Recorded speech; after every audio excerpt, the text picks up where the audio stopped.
Whaatalo whātu Talafolo Radio Samoa i le nei tae au malo le soifua manuia, usmea le whaafonga o tala a mata o le nei vai aso. Pou le loto i whale, o la manuia le ano whale.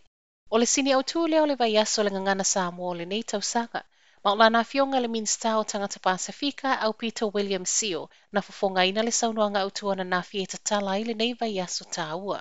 Ya whaino tautala i la ngangana o te tū malosi lo whasinamanga. I lo tūlanga mai, o te loa le lei po where mea o te sauai, po where mea o te awi ai, a wā le tofi tu wha solo mai o tātou tuara. E iai lo taritonunga, everybody has mana, but for us in the Pacific, you must find your mana.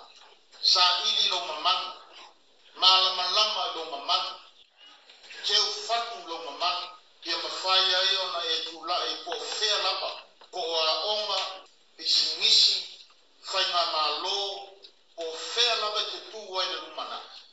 A lai koa lo loto. E te le mā lue, e te tū mā losi, pe o pou le whale. Wa o pou e mā losi. Pou e le wheliuri waki. O pou na e mawhaia o nā au matawhi o fi mau le tawaluma a wale manuia o le atunuku. A wale manuia o le amo whale e peo na iei au tūra nei tausanga. Ai i whaamaunga i lātou e whaonga ina le ngangana Samoa i tutonu a o te Aroa. E owa mare luas e se lau wafe, tangata New Zealand wa whapea mai e lau te whaongale ngana Samoa. A tamu e whoringa mawalunga. A le mea vai ia. Tausanga uma pe a whaile tusi ngai mua. Wa mai tau lava wa matana pa ui fo lalo whainu mera nei. Ia e iai o tatununga. A whai tau te nau ia manuia tātou whanau ia soifua o tō walo se tūlama siri atu na manuia i rola men tātou o mai tātou.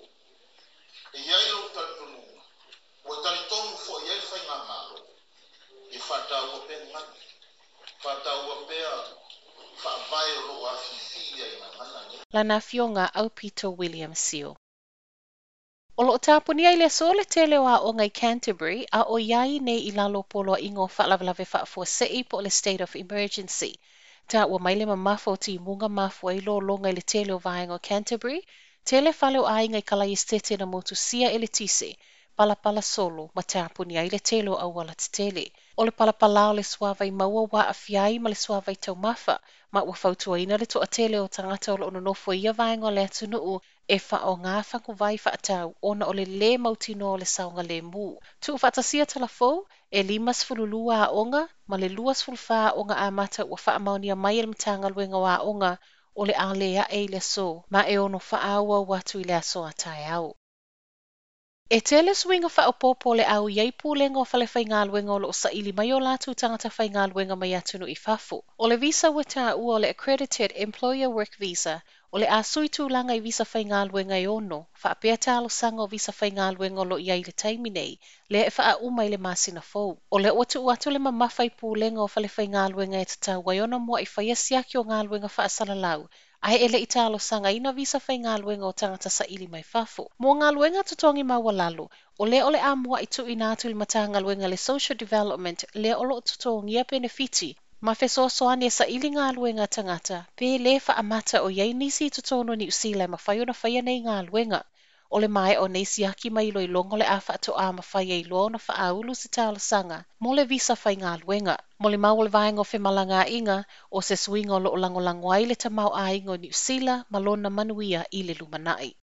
Ua te ena le minista o lo wa aia pūlenga whaitu malo i tutono le atunuu, le tālo sanga le Council of Napier e toi tu uatu se teimi whaopopo e whaiaila na whaiunga i Māori Wards. O Māori Wards po le sa ilia leo ni sui o tangata Māori i tutono se Council, o le ana whaangata i laso lua tasi o le masina le nei le avanoa na tu inatu i Councils, e fili ai pe whaia nei Wards ai pe tāla whea ngai fo i mawhai ngā pālota i le tausanga fou.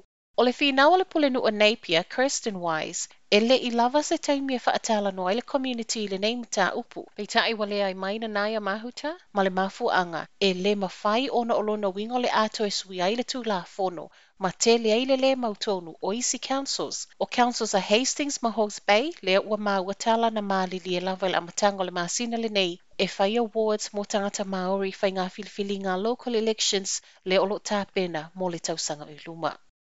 Matala muli ua tauno I whanua le pale mio Ausitalia Scott Morrison ma lona whaletua. La sonafi le tauno wai Morrison I Queenstown, ma o lea fwoina whaafeilua ia le tamaitai pale mio New Zealand Jacinda Ardern, ato ai ma whaalolonga masani e alai le profiti. O lea whaato ato e whailua I leo taitai o atunu e lua mua la ua tala noanga whaale tausanga, talu mai ona sau le COVID. E ui o lea ele a mata le leitala noanga loa ia peitai ua whailoi Morrison, o le whaalau tele o le afu sa o loto a New Zealand ma Ausitalia o lo iai I le taimi nei, o se mea le mawhai ona tupu. O le whaiunga le vaiaso na salalau mai ei fo I tala fo linga peisia I, o lo pelongia e New Zealand Ausitalia ma la ua whainga whaapaanga, pe a fua lea I le whai le lei e New Zealand o la ua whainga wo masaina, le ua leanga ma Ausitalia. Ma Ausitasi leo fesili mai le tustala Ausitalia na iei ana nafi, pe le whaamata o le mafuanga leo malanga mai o Morrison. O le so, e whaato a mataitala noanga le vao neita ita I lua, ma e tele isi pata upo le a laulili wina I nei whonotanga. Tala na o le neita e au, manuia tele lo waso.